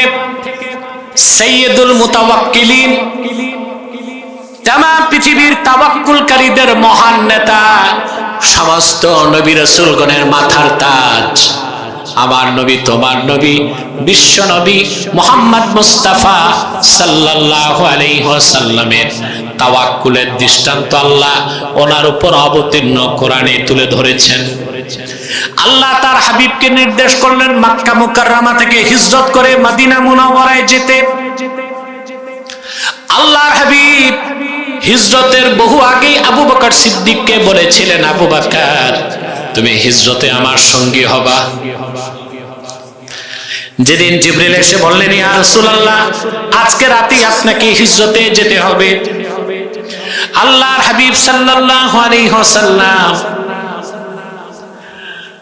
সিদ্দিক আকবরের দরজায় এসে প্রথমে তাকে ডাক দিলেন, ইয়া আবু বকর। প্রথম ডাকেই দরজা খুলে গেল। সিদ্দিক আকবর বললেন, লাব্বাইকা ওয়া সাদাইকা ইয়া রাসূলুল্লাহ। হুজুর আমি উপস্থিত আছি। আল্লাহর হাবিব বললেন, আবু বকর তোমাকে বলেছিলাম হিজরতে আমার সঙ্গী হবা, আজকে যে হিজরত তা তো বলি নাই, তুমি কি ঘুমাও নাই? তিনি বললেন, ইয়া রাসূলুল্লাহ ইয়া হাবিবাল্লাহ, আপনার কদমে আমার বাবা মা দুজনই কোরবান হয়ে যাক। যেই দিন আপনি বলেছেন হিজরতে আমি আপনার সঙ্গী হব, সেদিন থেকে দিনের বেলা কোথাও যেতাম না, আপনার কদমে উপস্থিত থাকতাম। আর রাতের বেলা বাড়ি আসলে বিছানায় পিঠ লাগায় ঘুমাতাম না, কারণ আমি যদি নিদ্রায় বিভোর থাকি আপনি এসে কয়েকবার ডাকলে বেয়াদবি হবে। সেই জন্য সেদিনের পর থেকে দরজায় ট্যাক লাগায় আমি আবু বকর দাঁড়ায় দাঁড়ায় ঘুমিয়েছি। আল্লাহর হাবিব সাল্লাল্লাহু আলাইহি ওয়াসাল্লাম হিজরতের সূচনায় মক্কা মুকাররমায় গারে সৌরে 3 দিন অবস্থান করেছেন। সকালবেলা কুখ্যাত আবু জাহেল 100 সশস্ত্র সৈন্য নিয়ে পদচিহ্ন বিশারদ, যারা পায়ের চিহ্ন দেখলে বলতে পারতো কার পায়ের চিহ্ন, পদচিহ্ন বিশারদ নিয়ে গারে সৌর পর্যন্ত চলে আসলো। ইমামে বুখারী রওয়ায়াত করেছেন, কাফেরেরা গারে সৌরে আসার আগে আল্লাহর হাবিব সাল্লাল্লাহু আলাইহি ওয়াসাল্লামের নিরাপত্তার ব্যবস্থা আল্লাহ করলেন। আল্লাহ মাকড়সাকে আদেশ করলেন, গারে সৌরের মুখে মাকড়সা জাল পেতে দিল, কবুতর এসে ডিম পেড়ে দিল। মাটিকে আল্লাহ হুকুম করলেন একটা বাবলা গাছ হয়ে গুহার মুখটা ঢেকে দিল। আবু জাহেল পদচিহ্ন বিশারদ নিয়ে আসলো। পদচিহ্ন বিশারদ বলল, রে আবু জাহেল, কাবার মালিক আল্লাহর কসম, মুহাম্মদ সাল্লাল্লাহু আলাইহি ওয়াসাল্লাম এবং ওনার সঙ্গে আবু বকর গারে সৌরে আছেন। আল্লাহ রাব্বুল আলামিন আবু জাহেলকে বুঝতে দিলেন না। সে চিন্তা করলো মাকড়সার জাল কেন ঠিক রইল, কবুতরের ডিম কেন ভাঙলো না, বাবলা গাছের ঝাঁকড়া কেন নষ্ট হলো না। আসলে এখানে আবু জাহেল তার আল্লাহর হাবিবের বিরুদ্ধে চক্রান্ত করেছে, আর আল্লাহ রাব্বুল আলামিন আবু জাহেল এবং কাফেরদের বিরুদ্ধে কৌশল অবলম্বন করেছে। সিদ্দিক আকবরের চোখ থেকে তিনি উপরের দিকে তাকায় দেখলেন কাফেরদের পা দেখা যায়, হাতে নাঙ্গা তরবারি সূর্যের আলোতে চকচক করছে। সিদ্দিক আকবরের চোখ থেকে পানি ঝরতে লাগলো। আল্লাহর হাবিব বললেন, লিমা তাবকি ইয়া আবা বকর, রে আবু বকর কান্না করছো কেন? তিনি বললেন, ইয়া রাসূলুল্লাহ ইয়া হাবিবাল্লাহ, আমি তো আমার জন্য কান্না করছি না, আপনার কদমে আমি কুরবান হব, এর চেয়ে সৌভাগ্যের কিছু নাই। কিন্তু কাফেরেরা নিচে তাকালেই তো আপনাকে দেখতে পাবে। যদি আপনি মুহাম্মদ সাল্লাল্লাহু আলাইহি সাল্লামকে ওরা শহীদ করে দেয়, এই পৃথিবীতে আল্লাহকে আল্লাহ বলার মতো কোনো মানুষ তো আর থাকবে না। বিপদের সেই চরম মুহূর্তে আল্লাহর হাবিব তাওয়াক্কুল করে বললেন, আল্লাহর উপর তাওয়াক্কুল করে বললেন। কোরআন কারীমে আল্লাহ তাআলা সে কথাটা অক্ষয় অম্লান করে দিলেন, ওয়া ইয ইয়াকুলু লিসাহিবিহি লা তাহজান ইন্নাল্লাহা মা'ানা। মুহাম্মদ সাল্লাল্লাহু আলাইহি ওয়াসাল্লাম ওনার সঙ্গে আবু বকরকে যখন বললেন, আবু বকর চিন্তা করো না, আল্লাহ রাব্বুল আলামিন আমাদের সাথে আছেন। এবার আসুন আল্লাহর আখিরি নবী মুহাম্মদ সাল্লাল্লাহু আলাইহি ওয়াসাল্লাম বিপদের চরম মুহূর্তে আল্লাহর উপর যে তাওয়াক্কুল করেছেন, পূর্বের কোন নবীর পক্ষে ওই রকম তাওয়াক্কুলের দরজা হাসিল করা সম্ভব হয় নাই। ইমামে বাইজাবি তাফসীর বাইজাবিতে ব্যাখ্যা করতে যে লেখেন, মুসা নবী যখন তাওয়াক্কুল করেছেন তিনি বলেছেন ইন্না মাইয়া রাব্বি, আর রাসূলুল্লাহ যখন তাওয়াক্কুল করেছেন তিনি বলেছেন ইন্নাল্লাহা মা'ানা। দুই কথার পার্থক্য কি? সুবহানাল্লাহ, আছে পার্থক্য? ইমামে বাইজাবি ব্যাখ্যা করেন, হযরত মুসা পয়গম্বর বিপদের চরম মুহূর্তে আল্লাহকে স্মরণ করার আগে নিজের কথা স্মরণ করেছেন। তিনি বলেছেন, ইন্না মাইয়া রাব্বি, আমার সাথে আছেন আমার রব। আগে নিজেকে স্মরণ করছেন, পরে আল্লাহকে। কিন্তু আল্লাহর আখিরি নবী মুহাম্মদ সাল্লাল্লাহু আলাইহি ওয়াসাল্লাম যখন আল্লাহর উপর তাওয়াক্কুল করেছেন, নিজের কথা স্মরণ করার আগে আল্লাহকে স্মরণ করেছেন। সেজন্য আল্লাহর হাবিব বলেছেন, ইন্নাল্লাহা মা'ানা, আবু বকর চিন্তা করো না, আল্লাহ আছেন আমাদের সাথে।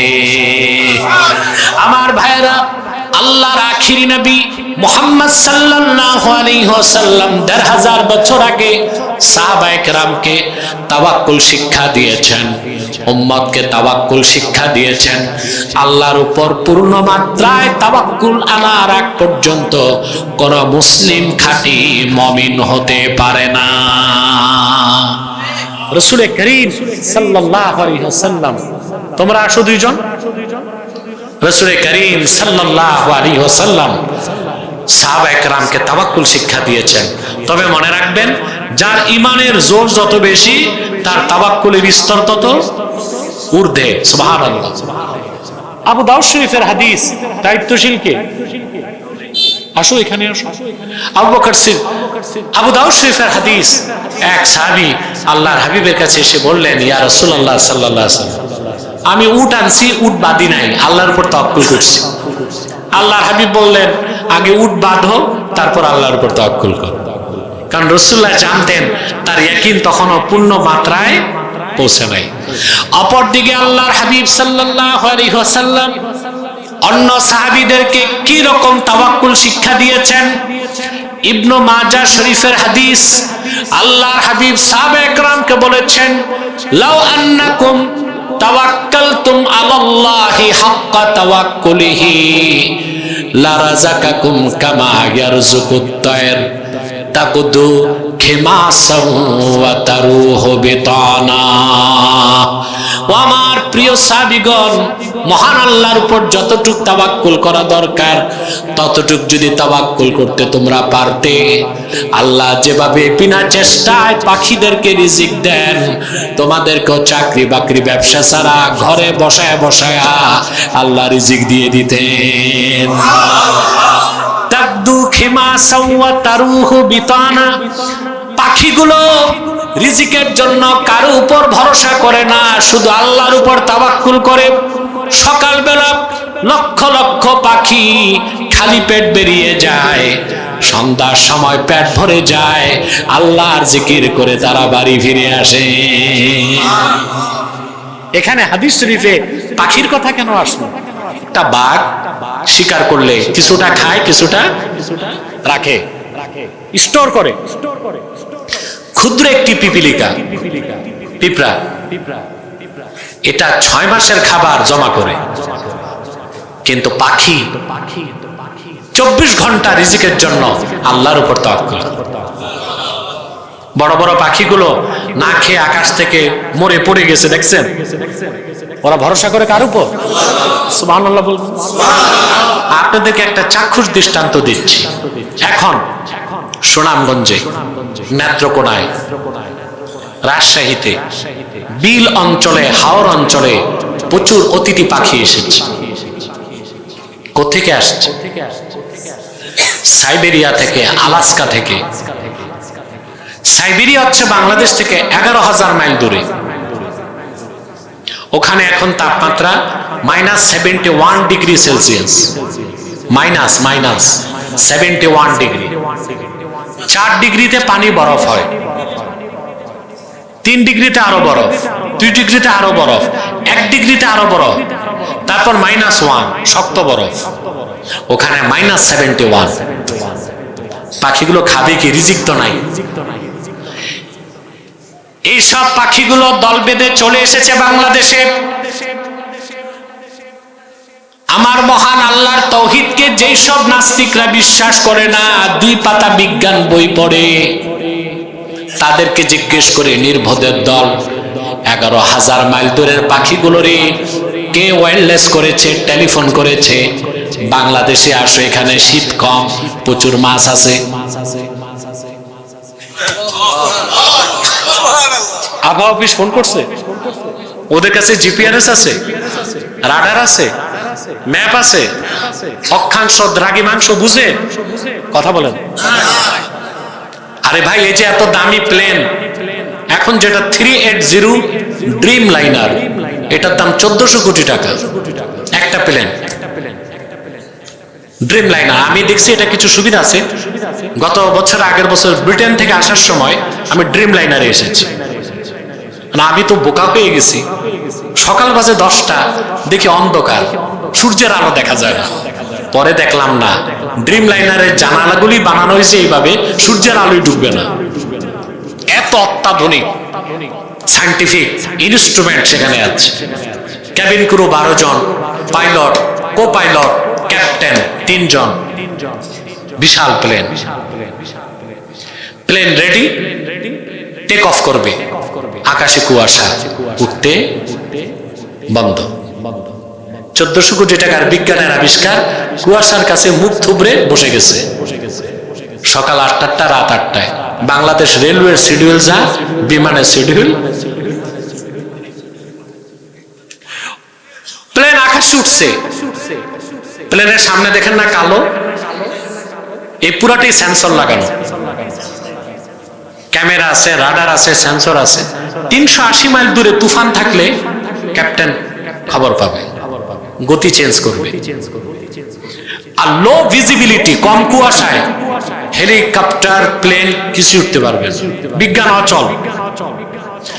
কিন্তু নাস্তিকরা কি চিন্তা করে দেখেছো? ঠুনকো বিজ্ঞান পড়ছো যারা, এই পাখিগুলো কোনো এভিয়েশন বিদ্যা নাই, রাডার নাই, ক্যামেরা নাই, সেন্সর নাই।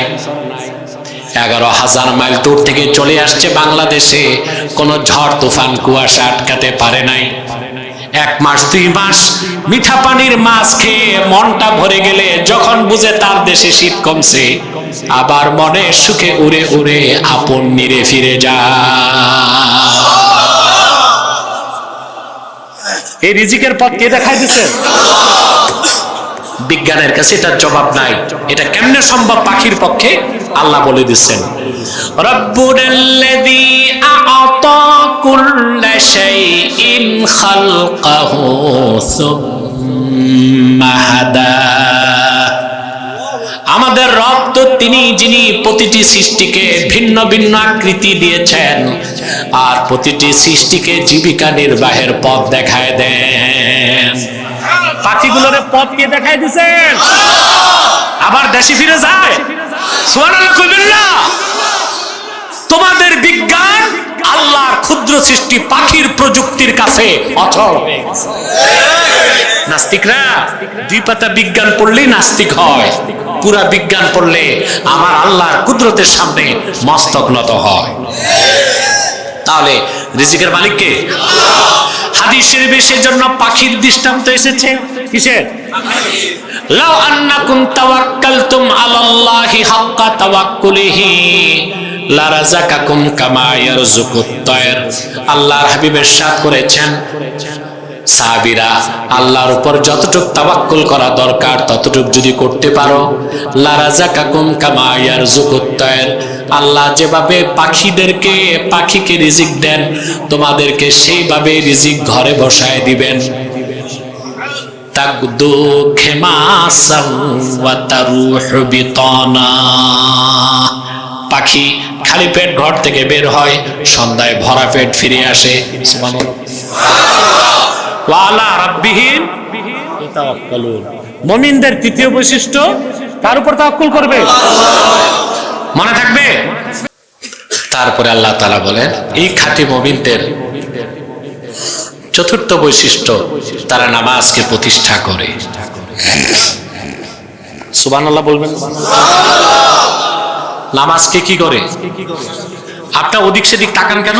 এদিক তাকান, এদিক মনোযোগ দেন। খাঁটি মুমিনগণ কি করে? 5 ওয়াক্ত নামাজ প্রতিষ্ঠা। যুবকদের উদ্দেশ্যে আমি বলবো, তোমরা যারা নামাজ পড়ো না, আমরা কাফের বলতে পারি না, তবে তুমি যে মুসলিম তুমি নিজেও দাবি করতে পারো না। আমার কথা একটু প্যাচ রয়ে গেছে, কথা বলেন। হ্যাঁ ভাই বলেন না? আর একটু বামে দাও, আর একটা বড় চেয়ার পেয়েছো এখানে রাখো, মাঝখানে। মনোযোগ আছে যুবকরা, শুনতেছো? তোমরা যারা এক ওয়াক্ত নামাজও পড়ো না, কাফের বলতে পারি না, কাফের বলতে, কিন্তু তোমরা যে মুসলিম দাবি করার অধিকার তোমরা রাখো না। রাখো, স্টেজে ভিড় কমাও, দায়িত্বশীল থাকো, বাকিরা নামো। আপনি যে মুসলিম তার প্রথম প্রমাণ হচ্ছে আপনার ঈমান আছে না নাই, না এটা কে জানেন? আর আপনি যে মুসলিম আমি বুঝবো কেমন করে? হ্যাঁ, আপনাকে ঈমান আনার পর নামাজ পড়তে হবে। সেজন্য যারা নামাজ পড়ে না হানাফি মাযহাব মতে তাদেরকে আমরা কাফের বলতে পারি না, কিন্তু বেনামাজি নিজেকে মুসলমানও দাবি করতে পারে না। আল্লাহর হাবিব ইরশাদ করেছেন, মান সাল্লা সালাতানা ওয়াস্তাকবালা কিবলাতানা ওয়া আকালা যাবিহাতানা ফাযালিকাল মুসলিম। ঈমান আনার পরে যে ব্যক্তি আমাদের কিবলা কাবাকে মানলো, সুবহানাল্লাহ, আমাদের সালাত আদায় করলো, আমাদের কিবলা কাবাকে মানলো, আমাদের জবাইকৃত পশুর গোশত খেলো, সে লোকটা মুসলিম। তো ঈমান আনার পর মুসলিম হবার জন্য প্রথম কি কাজ? আরে এই ভাইতে এতক্ষণ ছিল, নামছে কেন? বসে, আসে আসে, জায়গা হবে, আসে। এত বড় স্টেজে আপনারা দুইটা লোক এতক্ষণ বসছেন, জায়গা হবে না? বসে।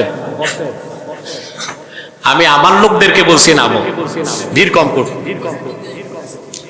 তাহলে ঈমান আনার পর নামাজ পড়তে। যুবকরা, এবার তোমাদেরকে একটা প্রশ্ন করি,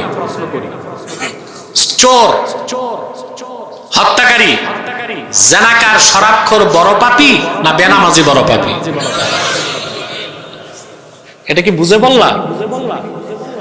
ইন্না তারিকাস সালাতি আকবাহু মিনাস সারিকি ওয়াজ জানি ওয়াল কাতিলি ওয়া মুদমিনিল খামরে। বেনামাজি চোর থেকে, হত্যাকারী থেকে, শরাবখোর থেকে, জানাকার থেকেও খারাপ বেনামাজি। সে চোর থেকেও, শরাবখোর থেকেও, জানাকার থেকেও, হত্যাকারী থেকেও। রাগ করবেন না, বাংলাদেশ অধিকাংশ মসজিদের কমিটিতে বেনামাজি,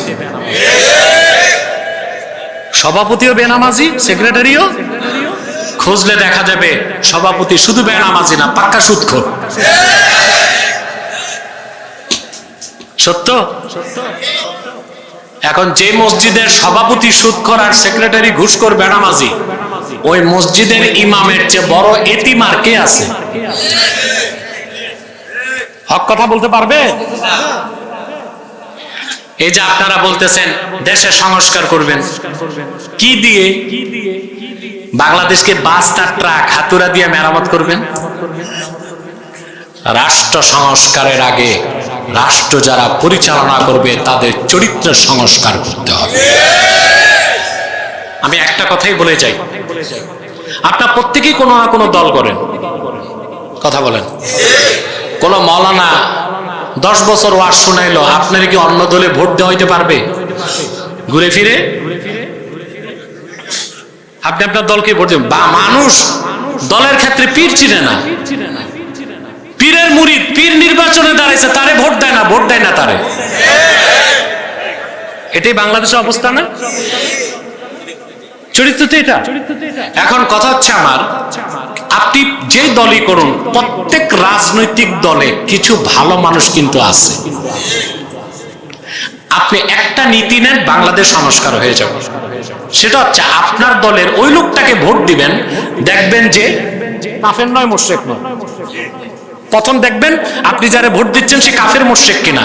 কাফের মুশরিক হয় না, যে দেখেন সে মুমিন, তারপর দেখেন সে নামাজ পড়ে কিনা।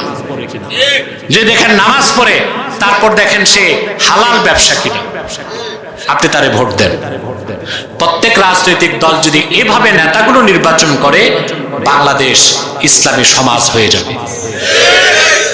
রাষ্ট্রবিজ্ঞানে একটা কথা আছে, society is great than state, সমাজ রাষ্ট্র থেকে বড়। আমরা যদি রাজনৈতিক দলের মুসলিমরা মুসলিম নেতাদেরকে, নামাজিদেরকে প্রতিষ্ঠিত করি, বাংলাদেশ ইসলামী সমাজ হয়ে যাবে। আগামীর প্রজন্ম বাংলাদেশকে ইসলামী রাষ্ট্র বানায় দেবে। পারবেন? নামাজ পড়বেন? যুবকরা কে কে নামাজ পড়বেন হাত তুলে দেখেন। বলেন আল্লাহ, ওয়াদা করছি আজ থেকে 5 ওয়াক্ত নামাজ জামাতের সাথে আদায় করব। যদি শয়তানের প্ররোচনায় নামাজ ছুটে যায়, তাৎক্ষণিক তওবা করে কাজা হিসেবে নামাজ আদায় করব। আল্লাহ কবুল। খাঁটি মুমিনের পঞ্চম বৈশিষ্ট্য, ওয়ামিম্মা রাযাকনাহুম ইউনফিকুন। আল্লাহ বলেন আমি যা দান করছি তার থেকে খরচ করে। সুবহানাল্লাহ বলেন। করবেন খরচ? শুধু মসজিদ মাদ্রাসায় দিলেই তো খরচ হয় নাকি? মসজিদ মাদ্রাসায় দিলে সেটা যেমন আল্লাহ ফি সাবিলিল্লাহ খরচ হয়, অভাবগ্রস্ত মানুষের মুখে যদি আপনি খাদ্যের লোকমা তুলে দেন, বস্ত্রহীনকে বস্ত্র দেন, যার ঘরে চাল নাই চালের ব্যবস্থা করে দেন, বিধবা কোনো মেয়েকে বিয়ের ব্যবস্থা করে দেন, কুমারী মেয়ে যৌতুকের অভিশাপের কারণে বিয়ে হয় না, তার বিয়ের ব্যবস্থা করে দেন, যে ছেলেটার বই কেনার টাকা নাই বই কিনে দেন। যদি প্রত্যেকটা খরচ আমার আল্লাহর সন্তুষ্টির জন্য করেন, এই সব খরচই ইউনফিকুন ওয়া মিম্মা রাযাকনাহুম ইউনফিকুনের অন্তর্ভুক্ত হয়ে যাবে। শুধু তাই না, আপনি যে পরিবার পরিজনের পিছনে খরচ করেন, তার যদি আল্লাহর সন্তুষ্টির জন্য হয়, ওইটাও ইনফাক ফি সাবিলিল্লাহ, আল্লাহর পথে খরচের সওয়াব বলে গণ্য হবে। এমনকি মহব্বত করে স্ত্রীর মুখে যদি লোকমা তুলে দেন, সুবহানাল্লাহ। বুখারী শরীফ কিতাবুল ঈমানের হাদিস, আল্লাহর হাবিব সাহাবীকে বলেছেন, তুমি যদি তোমার স্ত্রীর মুখে খাদ্যের লোকমা তুলে দাও, তাবতাগি বিহা ওয়াজহাল্লাহ, আর এখানেও যদি তুমি আল্লাহর সন্তুষ্টি প্রত্যাশা করো, তোমার নিজের স্ত্রীর মুখের মধ্যে খাদ্যের লোকমা তুলে দেবার বিনিময়ে আল্লাহ তাআলা তোমার আমলনামায় সদকার সওয়াব লিখে দিবেন। সুবহানাল্লাহ। এই অভ্যাসটা করবেন। শুধু রাগই করছেন জীবনভর, আদর করতে তো শিখেন নাই। মহব্বত করে খাওয়াই দিবেন। তবে আজকে হঠাৎ যে এই কাজ করলেই ধমক দিবে একটা, যে আজকে ঢং করতে আসছো নাকি, সবসময় ধমক দিয়েছো, গালিগালাজ করছো, এখন আসছো আমাকে আদর দেখাইতে। আপনি বলবেন না, এটা হাদিসের শিক্ষা আজকে পেয়েছি। আপনি যদি স্ত্রীকে খাইয়ে দেন, সে যদি আপনাকে খাওয়ায় দেয়, আপনাদের রিলেশনটা মজবুত হবে, ঠিক না? তার দৃষ্টি পর পুরুষের দিকে যাবে না, আপনার দৃষ্টি পর নারীর দিকে যাবে না। আল্লাহ তাআলা ভালোবাসার বন্ধনকে আপনাদের মধ্যে দৃঢ় করে দিবেন। সুবহানাল্লাহ। আপনার সব আছে, গাড়ি বাড়ি বিত্ত বৈভব সব আছে, কিন্তু আপনার স্ত্রীর দ্বারা আপনি কষ্ট পান, সাংসারিক সুখ নাই, আপনি জ্বলন্ত আগুনে বসে আছেন, ঠিক না? অতএব এই যে পারিবারিক বন্ধন, ফ্যামিলি স্ট্রাকচার, এটাকে মজবুত করতে হলে ইসলামী লাইফস্টাইল চর্চার কোনো বিকল্প। আমরা এই কাজগুলো করব, মসজিদে দিব, মাদ্রাসায় দিব, গরিবকে দিব। সুবহানাল্লাহ। তবে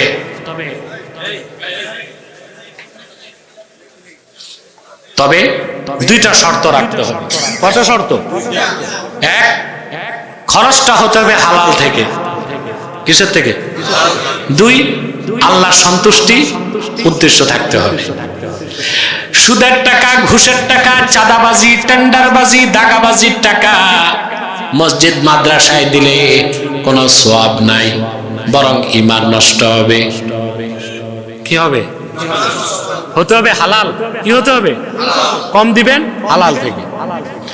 দেখা যায় গ্রাম দেশে মসজিদ হবে, ঢাকা থেকে শিল্পপতি দাওয়াত করে, এক মুঠে এক কোটি। যুবকরা মরমর পাথর দিয়া মসজিদ বানায়, কিন্তু পুরা টাকা ঋণ খেলাপি থেকে, সুদের টাকা। সুদের টাকায় মার্বেল পাথরের মসজিদে নামাজ পড়বা, নামাজ তো কবুল হবে না, আদায় হবে। কিন্তু এলাকার যুবকরা যদি মেহনতি জনতার রক্ত পানি করা ঘামের পয়সা দিয়া খেজুর পাতার মসজিদও বানাতা, ওখানে আমার আল্লাহকে এক একটা সাজদা করলে এক একটা সাজদার দাম 7 আকাশের চেয়ে বেশি হয়ে যেত। সেজন্য আল্লাহ বলেছেন অমিম্মা রাযাকনাহুম ইউনফিকুন, আই মিম্মা আ'তাইনাহুম ইয়াতাসাদ্দাকুন, আমি যা দান করছি তার থেকে তারা খরচ করে। এই কাজগুলো করবেন। কয়টা বৈশিষ্ট্য? খাঁটি মুমিনের কয়টা বৈশিষ্ট্য? প্রথম হচ্ছে যার মন হচ্ছে কলবুন আজরাত, পবিত্র মন, পুরা মনটা ঈমানে ভরপুর, ঈমানের নূরে সমুজ্জ্বল। তারপর তার 5টা বৈশিষ্ট্য প্রকাশ পাবে। আল্লাহর বিধান শুনলেই মন নরম হয়ে যাবে তা গ্রহণ করতে। 2 নাম্বার, কোরআনের তেলাওয়াত হলেই ঈমানের নূর বেড়ে যাবে। 3 নাম্বার, সর্বদাই আল্লাহর উপর তাওয়াক্কুল করবে। 4 নাম্বার, 5 ওয়াক্ত নামাজ আদায় করবে। 5 নাম্বার, আল্লাহর পথে খরচ করবে। আল্লাহ বলেন উলাইকা হুমুল মুমিনুনা হাক্কা, তারাই হচ্ছে 100% খাঁটি মুমিন। বলেন সুবহান।